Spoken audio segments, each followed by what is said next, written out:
guys? Welcome to the MMM podcast. This is episode number 1. Well, quite frankly, I already had one episode, but I'm going to consider this one the first one because, well, I got a guest here with me. As you can tell, I'm right here. There he is. This is Mr. Abram Caballero. He is a financial strategist based out in Brownsville, Texas, working for PHP. He has his own agency out there. I believe the agency you have is the RGV headquarters, right? It is the headquarters, yeah. There is no other PHP. So there has been other offices here in South Texas, but currently it's the only one. So we're looking to expand, man. That's where we're going into other territories. That's how we found this incredible individual over here. Because we're looking for, people that like to think numbers, that they get excited about growth, that they're always thinking about helping other individuals. And so that's how we came across you, man. You were attracted to us, we were attracted to you in one way or another. I appreciate it. And they say like attracts like, energy, high vibration attracts like. There was this quote that I heard the other day, and it goes, your frequency is what you frequently see. Oh, so I like that. I know we've been discussing a lot, dude. I first met you back in towards the end of July, or when was it? Towards the end of June. I want to say towards the end of June. June. And then July I came on board with PHP, and then man, dude, I remember you telling me some hard pills to swallow, man. Some really hard pills to swallow, and some really good stuff I needed to hear too. Some stuff I needed to hear. And, but we'll get to that a little bit later. We'll come back to that if we remember to come back to that. So, tell me now, what was it that I said? What you had said, man, and it stuck to me, dude. It really did. Because I never knew how the top 5 people that you hang around with are who you are. I remember that conversation. Yeah. Like, I'm not going to say any names, so I'm not going to bring up any names of the top 5 people. I don't want to do that. It's not what I'm about. But when I really reevaluated that, it made me think, dude, like, the thought patterns that these people have are the same thought patterns that I'm getting. Like, and it wasn't until that was exposed to me when you had said that, I really started, like, seeing it, like, oh, shoot, dude.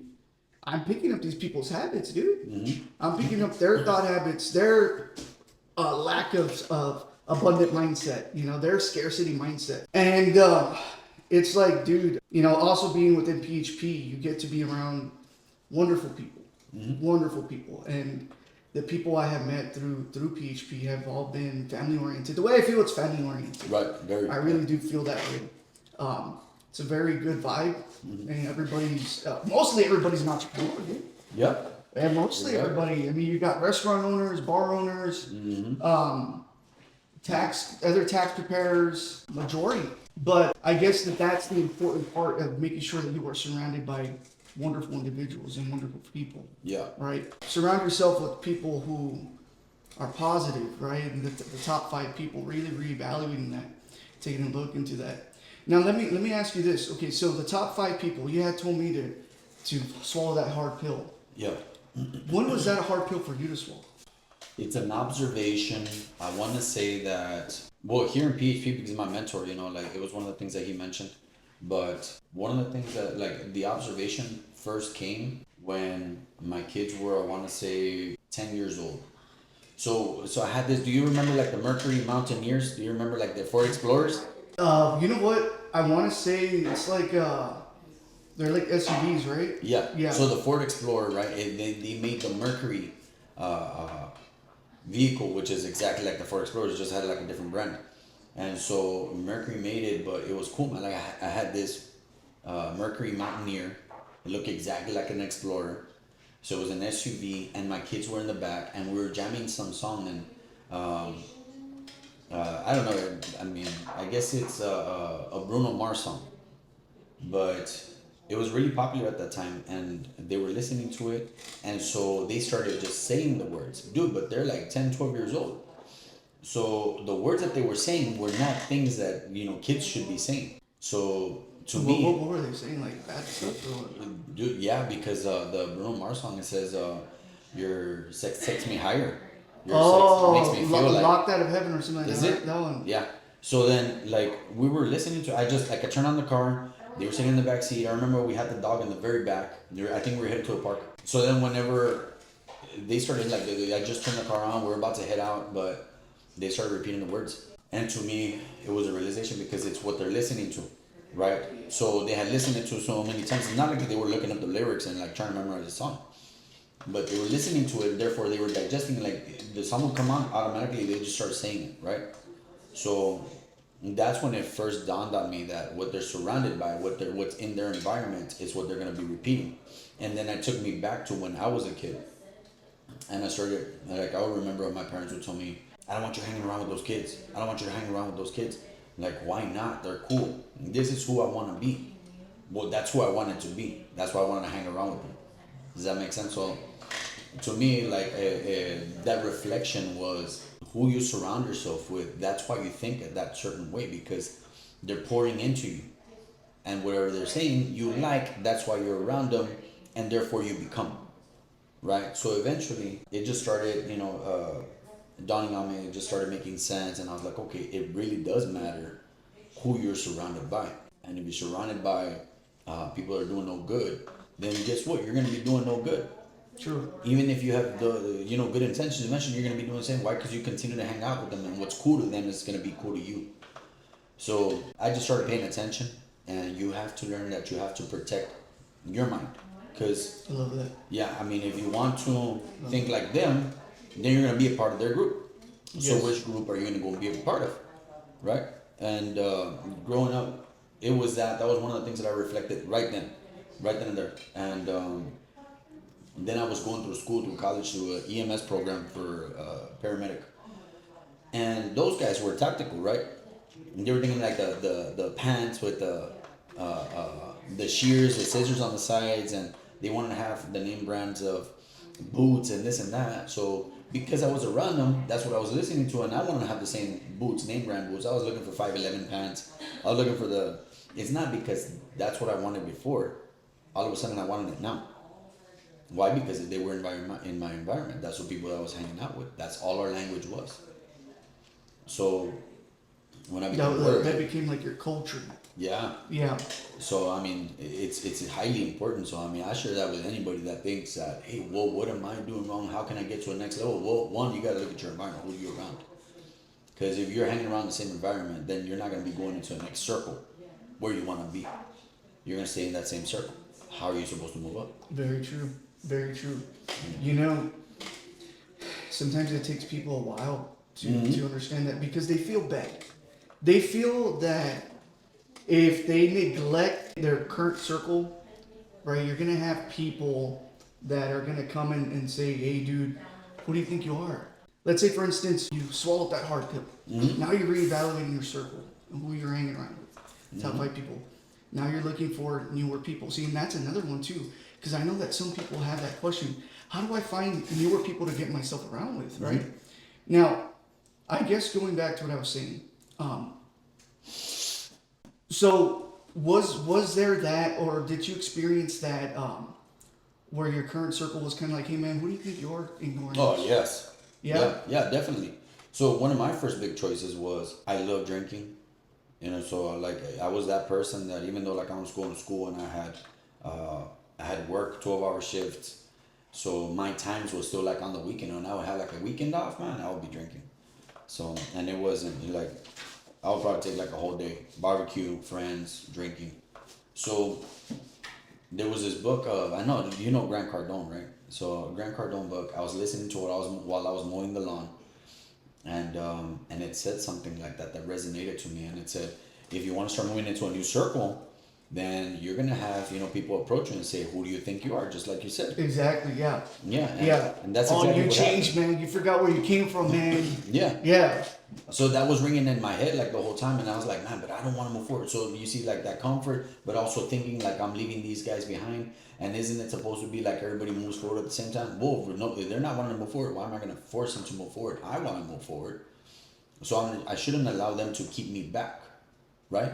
So then I made the first decision. I'm going to stop drinking, right? Because I need to stay focused. I need to make the most of my time. So when I stopped drinking, I had friends call me. I like to pay for most of the stuff. I love paying for it. So I would buy the beer because then I felt guilty about taking beer from somebody else. If somebody else bought it, so instead I would buy the beer, and I'm like, I can drink all I want. You can't tell me anything because I'm the one that bought it, right? Do you still drink now? Nada, Okay. nada. I have not drank in like 3 years. Good, awesome. So whenever I decided to stop, well, guess what? They had to buy the beer now, There you go. right? So then I remember they would call me like, "Hey man, I'll buy the beer, bro. Swing by, man. We're gonna be barbecuing and this and that." I was like, "Ah, nah, man. No. No. You need to, so there's that enticing, like, hey man, I got you. Don't worry about it. Come back." Kind of like that peer pressure. Yeah. Yeah. That gentle peer pressure, right? Not telling you like, well, who do you think you are? But instead of saying, hey man, I'll buy the beer, I got you. I'll take care of you, but come hang with us. So then that's when I started seeing what Grant Cardone was talking about in the book. I love that. What book was this again? Sell or Be Sold. Sell or Be Sold, okay. Yes. Man, I need to check that book out. Man, that book is sick. That was one of the first books that actually got me to start understanding what sales really are. And it got me thinking differently about many different aspects, not necessarily just sales as in like selling a product. This is more like decision making. So when I started noticing that, I was like, man, this guy was right. Like I am going to start seeing that. And with even more so of a reason, I was like, nope, I'm holding my ground. I'm going to stand firm on my decision. I'm not going to go drink. So little by little, it was a little struggle at the beginning, but then I was able to break away. And, that it helped me out a lot. But I started noticing that I needed to get into new circles because I didn't want to be that circle anymore. So how do you come around new circles? There you go. All right, yeah, go from there. So let's say if there's somebody out there, maybe somebody who's listening right now, and they're like, well, dude, this is good advice. Mm-hmm. Like, this is great advice. How do I find that new circle? Mm-hmm. How does someone find that? So let me say. By the way, you can get involved with PHP. And you can be surrounded by great people through there too. That's a big circle. That's a really big circle. That's an easier route to go to, by the way. But anyways, go for it. Well, number one, you gotta look at the true intentions of the individual, right? The true intentions of the person. But so it depends on what they want to do. So what circle do you want to be a part of, right? Because you gotta make that decision first. Are you looking for people that are entrepreneurs? You gotta start looking for people that do business. So look for like mentors. Look for people who have been there, done that. Right. Yes. Yeah, even friends, like ask them, hey, so what is it that you do now or whatever, or I see that you're building a project, or what got you into that?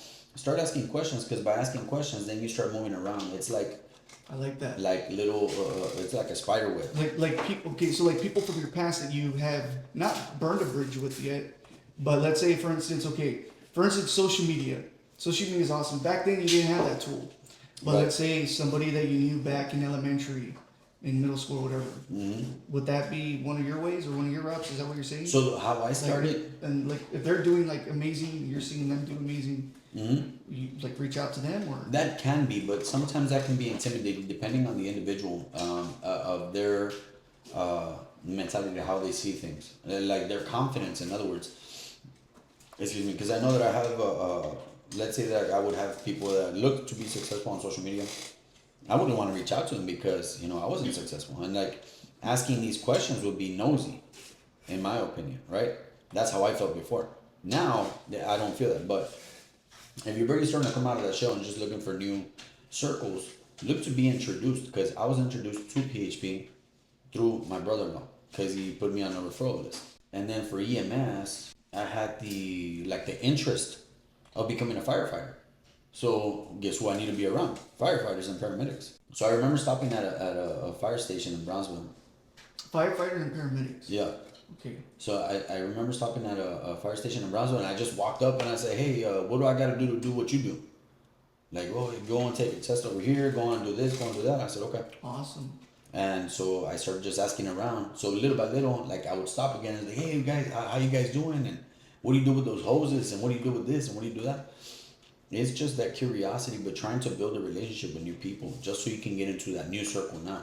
And you see, one thing, see, you said a key word right there, relationships. Mm-hmm. That's very important, man. And people tend to think relationship. When they hear the word relationship, I know when I hear it, I think like romantic, right? But it's not romantic. It could be multiple. It can be multiple things, and and I will give credit where I heard this from, but I heard this from another podcast. I love watching Bradley, and he talks about, he has his brand Real, talks about how art stands for relationships, and it's like, dude, I never thought about it that way. I never really did. So it's building up that relationship. It's building up that new tolerance in a sense, or that relationship with people that you're wanting to be like. Right. Yeah. Yeah, because I mean, if that's something that you want to be like, let's say that you want to do something like taxes, or you want to do, I guess you know what, that would be the next question. So how did you get into taxes? How did I get into taxes? Yeah. I got into taxes, man, by accident. So before, I was in a band. I was in a rock band, right, or ska reggae band, and then I found out that I was going to be a dad. So then I quit the band. I had like a religious experience as well too, and then kind of had like an epiphany. Like, what the heck am I gonna do in my life, dude? I'm about to bring in life in this world, and I haven't done anything. Like, I have no career, no nothing going for me. So that's when I had decided to go back to school. So Workforce Solutions, TWC, was doing like, they have a school program. Like, they'll pay for you to go to like a vocational school. Okay. And I had qualified for the program, or I got introduced. I think at that time I didn't qualify. I want to say I didn't qualify, but I still got introduced to school. And this school was called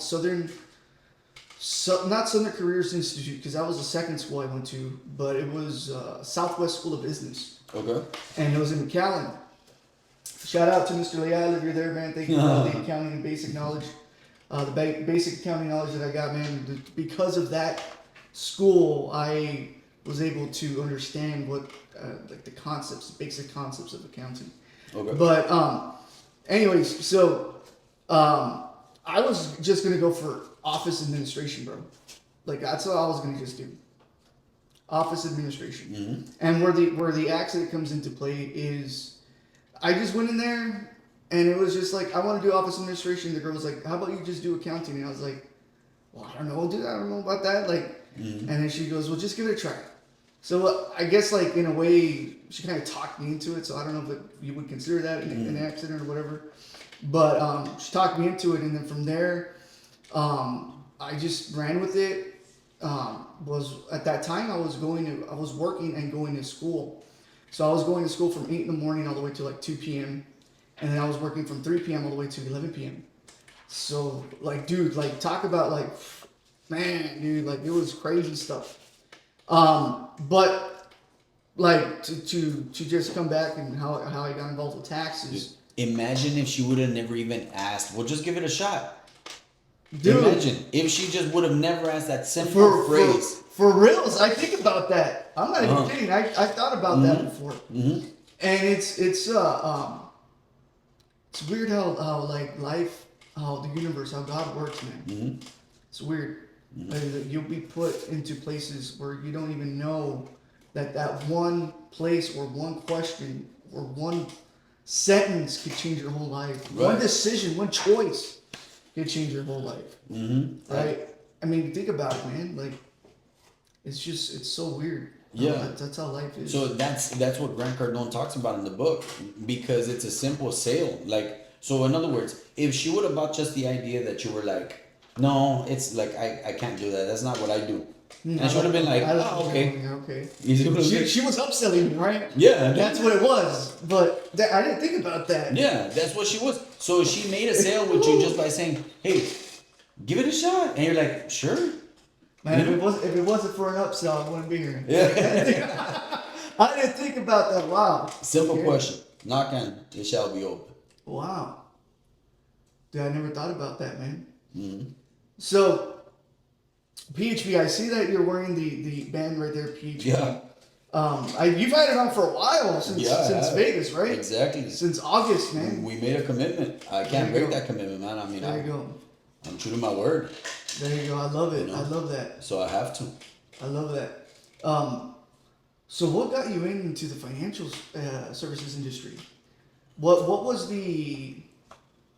like the thought process? Because I know you were an entrepreneur, uh, a little bit of the EMS side, right? You were EMS, and then you did cell phones. Yep. So you were already freaking killing it, in a sense of being an entrepreneur, putting in your hours, putting in some work. And would you say that taught you work ethic, or where would you say work ethic came? I know I asked two questions. So no. I mean, it's interesting because I would have gone there anyway. I was thinking where to start because I think somebody just asked me the same question recently, and they're like, "Hey, why are you always, you're always going? Like, how do you do that?" And it was a habit that I decided to pick up because I was up against the wall, man. I mean, I needed to make money. So I was working at a grocery store just as not a packaging, I was a stocker. Packaging, I didn't know about that one. No. So I was working at a grocery store, but I was a stocker. So like I would just be stocking on the shelves and How old stuff. were you then? Man, this was in 2007. Oh, okay. Wow. Okay. Yeah. So when that happened, I was working at that grocery store, and then like I needed to make more money. So because the last thing that I wanted to say was to my kids, like, I don't have any money. I felt like I'm the parent, I'm supposed to have money. So you better just learn how to make money. Because if you don't learn, then what are you telling your kids? What are you teaching them? That you're going to be broke and you're going to go into an adult and you're going to be broke even then. So like, how are you going to survive? So my mind was like, what's the message that you're giving to your kids? And I like that. I wanted to make additional income. So all I did was start mowing lawns. I started washing cars, my manager's trucks. And I don't know if I would do a good job. That I remember, I don't even remember if I do a good job. But it was only $20, $25, to wash their vehicles. And in between breaks, eventually I got to selling watches. And it was like cheap watches. I would just resell them for twice the price. And that was by accident. So then I learned how to tear phones apart. It's just that university, that university, YT? Have you ever heard of that university? YT University? Never I had went one, there. sir. Yeah, I studied there to tear apart phones. YouTube University. Okay. There you go. Hey. I like that. So I went to that, online university. I learned how to tear phones apart, tablets, and I just continued watching, how to, on the updated phones, because there's so many different models. And I started charging for the repairs. I charged $30 for it. That's awesome. You utilized your resources. Mm-hmm. See, people tend to forget that we live in the modern world where we have literally the whole world in the palm of our hands. I say it a lot. Yep.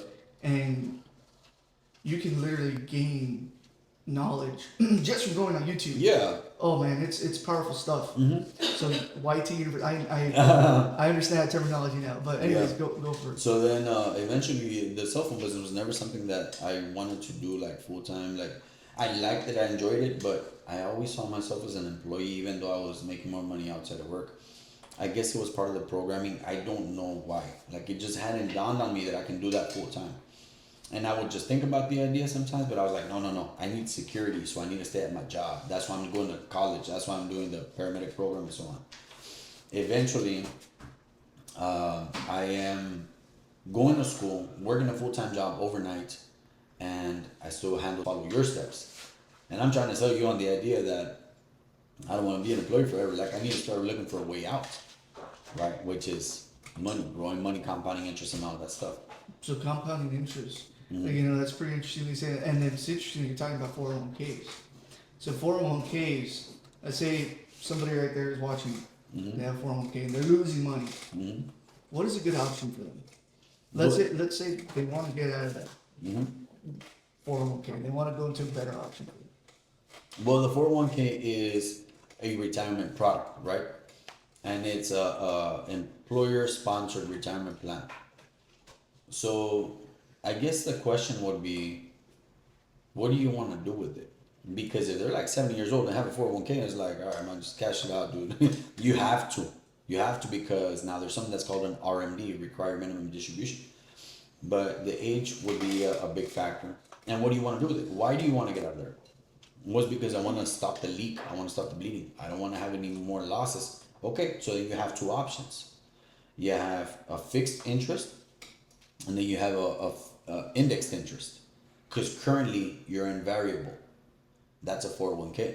And variable is, just so that way everybody understands, variable is you can lose money, right? In variable, it fluctuates. Yeah. It's up and down, crazy all around. Yeah, so I think everybody should have heard maybe at least once of the stock market, right? So when the market goes up, you make money. When the market goes down, what do you think happens? You lose money. It goes down, right? The Oh, value I've of it. lost money, day trading in the stock market. Yeah. Yeah, so then that's what it is, right? Because it's unpredictable. You just don't know where it's going. So you have an idea, but you just can't prevent the loss. The moment that it changes, you can't prevent the loss if you're just seconds late. So if you're trying to get out from a 401k, you're wondering what your options are, you got to start looking at, okay, well, there's an IRA, there's a Roth IRA. The difference between those is tax now, tax later strategies, deferred taxes or tax now. You also have annuities where you can roll it over and then you can give it into an insurance company and then they're going to manage it for you. So it depends on how much of a risk you're willing to take. If you want to go with fixed interest, which is a level, just a fixed rate of return. And then there's the index where you're going to be tracking like the S&P 500. So when the market goes up, you make money. Well, when the market goes down, you don't have those losses. And that's going to be backed by compounding interest. Because whatever you earn this year, you're making interest on that now to the next year, and then the next year on top of that, and then the next year. This is not something that is going like this. This is literally compounding interest. So whatever you earn this year, you now have a new amount for next year, a new amount for the following year, and it just goes on top of that. I like that. So it's like a snowball effect for people that have never. And what is this? What type of plan would that be, or what type of? So that alone is just compounding interest, but the product that I'm talking about is the indexed annuity. Indexed annuity. Yeah. Okay. And so I have a few people, I have clients, right, that have the indexed annuities. I was doing some rollovers today too. But all we do is we don't charge the client money. We just take it from this one to this company. And instead of the variable interest rate through the stock market, we're going to put it into an index because it's safe. It's guaranteed no losses. It now participates on the upside of the market, so they have a great return. And they put it into an annuity. Now they have an income for the rest of their life. Even if they live to age 200, they have guaranteed income. I like the guaranteed no losses. One thing I did think about though with that, the guaranteed no losses, how can they guarantee that? Like what gives them the right, in a sense, to say that? Yeah. So they're the ones that are playing with the money throughout the year. But annually, they give you the credit. So let's say you hand me over $20,000 and you don't want to go through variable, right? So you put it into an indexed annuity. And I'm the one that handles your $20,000. I'm guaranteeing you no losses, right? I'm the indexed annuity. So I'm going to go play with your money. But if the market goes up, you came in March, next year in March, I'm going to look at your portfolio. You have the 20,000, and I look at the S&P 500 as an example. And I say, okay, the S&P had a growth of 10%. I give you the 10% annually. So does that make sense? Because I was playing with it, and I might have made some profit along the way, but at the end of the year, I look back and I see how much interest was made with the S&P 500. So I give you that. Whatever it grew, the S&P 500, I'm going to give you that interest. So you have no losses. So now the next year, from March 2025 through 26, that anniversary, if it was negative, we're just not going to credit you anything. And okay. Does that make sense? I like that. Okay. So I'm the one that's taking the risk, but yet you are not having any losses. Wow. Okay, I didn't know that's how it works. So they take the losses. And they take the loss, and then they also have some sort of insurance on. Whenever it goes down, they make money too. So now Guys, let's say. pay attention. Let's say Pay that. attention. Oh, dude, so we're live right now. I wasn't supposed to share that. Those are secrets. Let's say that. So you had the $20,000. You made it 10%. Now you're at $20,200, right? No, 22,000. The 10% of the 20,000, right? So this year your credit was a $2,000. That was a 10% of the $20,000. So you're now at 22,000 by next year, 2025 in March. Make sense? Follow me so far? Yes, sir. Okay, so now we're actually going to look at what the interest would have made on the 22,000, not the initial 20,000. So it starts snowballing, and every year is just growing, growing, growing. And it's better because, again, it's a guaranteed that you're never going to have a loss and that it's going to be there. And you can start using it after 59 and a half. It guarantees you the income for the rest of your life. And if you get sick, you can have more access to more money. If you want to pull it all out, you can take it all out. It gives you many different options. And if you pass away, it transfers over to your family as if it were a life insurance. So there's a lot of more benefits versus the 401k. The 401k, it's good if they're matching whatever money you're putting into it. But now you're deferring taxes for the future. And do you think that taxes are going to be higher or lower in the future? Higher. Higher? Well, if with inflation, maybe. All right. Yeah. Maybe not with inflation, but do you think that the government is going to reduce their spending or increase taxes? Oh, they're going to increase their spending. There you go. So that answers your question for taxes. And now, if that happens in the future, guess what? You're just going to have to pay more taxes on the money that you're not paying taxes on right now. Mm-hmm. So an indexed annuity might be taxed now or taxed later, but you have that option. And then you control taxes because you say, okay, I'm going to be distributing myself so much, or just give me the 5% or the 3% or whatever like that annually for the rest of my life. So you have more control over it. I like that. In other words, in a 401k, you're given the amount. They tell you, okay, so you have this amount here, and you're the one that makes the decision to say, I think I'm going to live another 25 years. I retired at age 60. I think I'm going to live another 25 years. So in those 25 years, if I divide my $250,000 I have in my 401k, I can divide it by the 25 years, and then I need to spend so much on taxes. And we're not even talking about inflation and so on. So they calculate it themselves. Now, if they outlive it, they're out of money. Mm. So it's a self-management versus an insurance company managing it for you. Man, sounds like I need to get myself in on this. Yeah. So they're really interesting, man. So, let's say if I don't have a 401k, can I still get an annuity? Can that just be started? Yeah, you can start one. We actually have a few set up for people that have ITIN. So I learned that here in McAllen, we helped this lady with an annuity because nobody was willing to help her out. She has a small business, cleaners, I believe. I was about to ask that. What about self-employed individuals? Yeah, she has. So she came in as a immigrant, right? She came in from Mexico. She started her business here. It's a cleaner's business. She's been working there, I think, 15 years. And she's been making, now she sees the fruits of her labor where she's making, fair income. But she started looking around, shopping around for a retirement practice. She's now she's in her 50s, I think. So there wasn't too many options. At least there really wasn't any options to what she told me because she shopped around. Nobody was willing to offer her a product because she has an ITIN and not a Social Security. She's not from here. So we were able to help her out with one of our carrier partners, and we started up something for her where she's continues just making payments into it, wanting to grow it. She can put more money into it, and it's going to be an annuity. Well, I mean, it is an annuity. It's indexed. I like that. That's pretty interesting. Yeah, it made me happy that we were able to help her out because That's good. That's a true concern.